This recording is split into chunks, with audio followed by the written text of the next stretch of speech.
दर्शक बंधु राज्य में सीआरपी और ईसी कर्मचारी भाव काम कर कर्मी मान दरमार वृद्धि होगा जाऊँगी सरकार से दरमा खूब शीघ्र वृद्धि करने जाऊँगी दरमाटी को वृद्धि कर 9,000 टଙ୍କା करदे बोली सूचना मिलूँ। तेज मिशन शक्ति अधीन में काम कर सीआरपी और ईसी कर्मचारी आसी गोटे बहुत बड़ा खुशीर खबर। तेज कौन रही संपूर्ण खबर जानापी भिडियो शेष पर्यटन जमी देखूँ।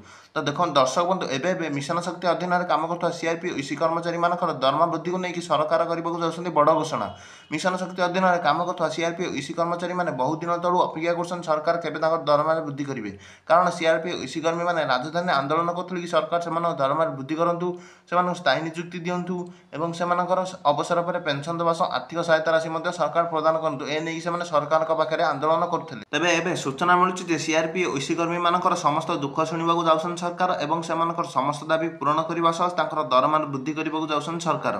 तेज विशेष सूत्र मिलूवा सूचना अनुसार सीआरपी और ईसी कर्मी मान खूब शीघ्र दरमा वृद्धि होगा जाऊँगी।